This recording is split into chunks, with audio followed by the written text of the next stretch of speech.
Hi everyone! In this video, we're going to solve quadratic equation using the quadratic formula. Okay, so let's start.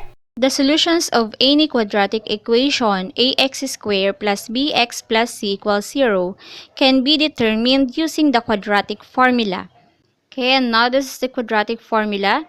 X equals negative b plus or minus square root of b squared minus 4ac all over 2a, where a must not be equal to 0.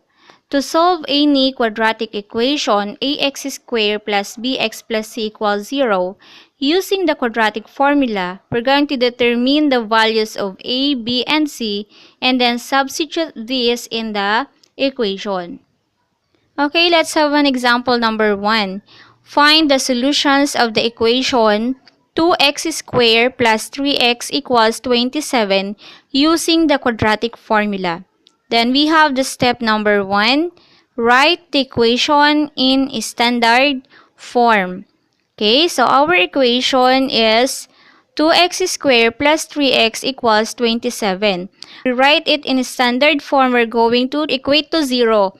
We're going to transpose 27 to the other side.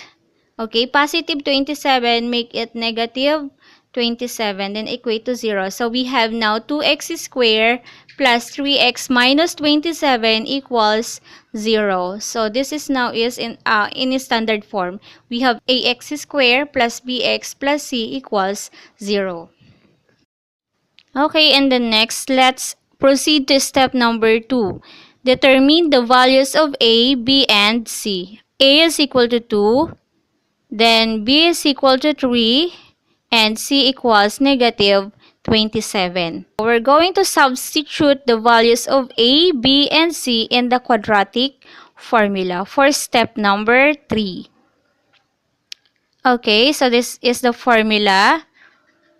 Then we're going to substitute the values, negative b, so b is 3, so we have negative 3, plus or minus, again, b is 3, so we have 3 squared, minus 4.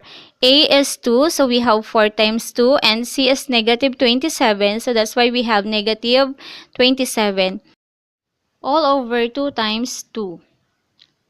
Okay, next. We're going to simplify the result. We have x equal to negative 3 plus or minus 3 squared minus 4 times 2 times negative 27 all over 2 times 2.